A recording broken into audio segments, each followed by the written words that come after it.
समस्त प्रबुद्धजनों को जय भीम, नमो बुद्धाय। साथियों, मैं आपका पूरन सागर आपके YouTube चैनल महामानव BR पर बहुत बहुत साधुवाद करता हूँ, स्वागत करता हूँ, अभिनंदन करता हूँ। साथियों, जैसे कि आपको पता है कि जब भी जिसने इस मानव मात्र को, इस मानवता को जगाने का कार्य किया, उसने जो मुख्य रूप से अपना दायित्व निभाया वो पुरुषों को लेकर निभाया। लेकिन साथ ही जब पुरुषों को अपना एक योगदान दिया, उसको जगाने का कार्य किया, तो उसमें नारियों को भी, स्त्रियों को भी बराबर का दर्जा देने का काम किया। साथियों, जिसमें मुख्य रूप से कहा जाए तो भारत रत्न डॉक्टर भीमराव अंबेडकर जी ने नारियों को सम्मान दिलाया और आज वही सम्मान जो है नारियों को बहुत कुछ कहता है, बहुत कुछ कहता है।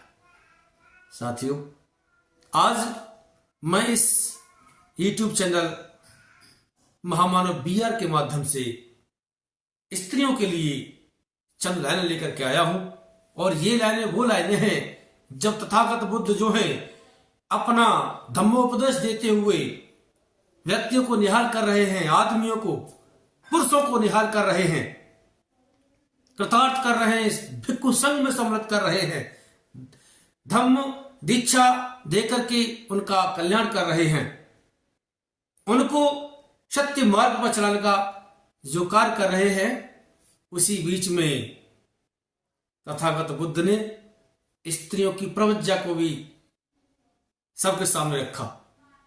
जी हां, स्त्रियों को प्रवजित करने का भी कार्य किया, जिसमें सर्वप्रथम महामाया गौतमी जी को भी, यशोधरा जी को भी।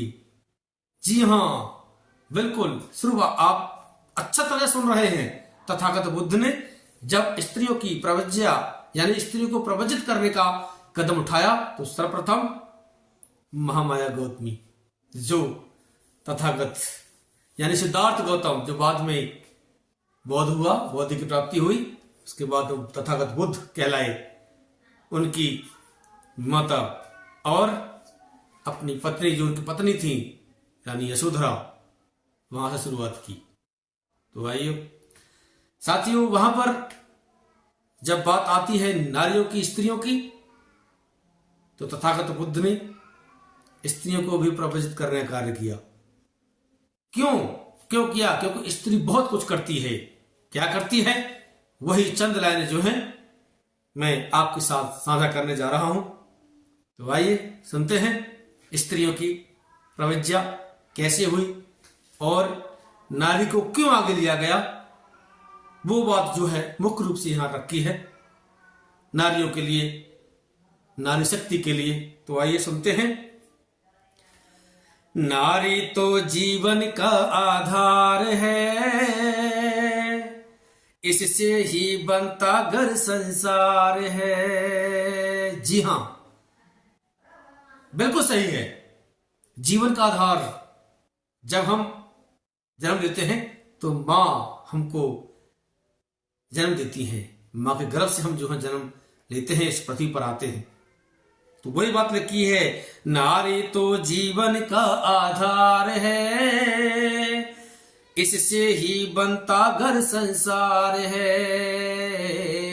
नारी तो जीवन का आधार है, इससे ही बनता घर संसार है। मां का किरदार निभाए नारी है, ममता की मूरत प्यारी प्यारी है। मां का किरदार निभाए नारी है,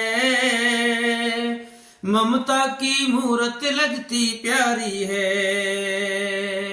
कदमों से चमके घर परिवार है, नारी तो जीवन का आधार है। और क्या?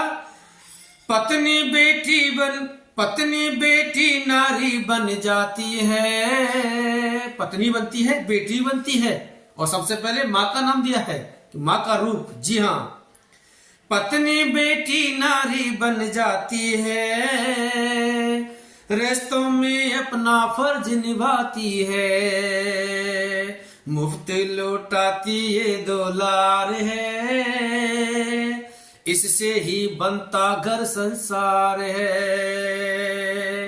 नारी तो जीवन का आधार है, इससे ही बनता घर संसार है। नारी ही बहना बहू कहती है, किसी की बहन, किसी की बहू, किसी की बेटी, किसी की माँ, हाँ, किसी की पत्नी, कितने कितने रोल अदा करती है। इसीलिए तथागत बुद्ध ने साथियों स्त्री को प्रवज्जित करने का बड़ा महत्वपूर्ण, बहुत ही सुंदर कार्य किया।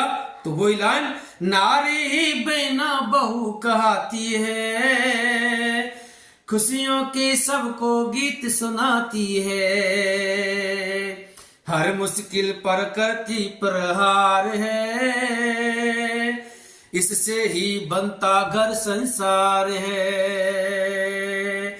हर मुश्किल पर करती प्रहार है, इससे ही बनता घर संसार है। नारी तो जीवन का आधार है, इससे ही बनता घर संसार है। नारी तो जीवन का आधार है, इससे ही बनता घर संसार है, इससे ही बनता घर संसार है।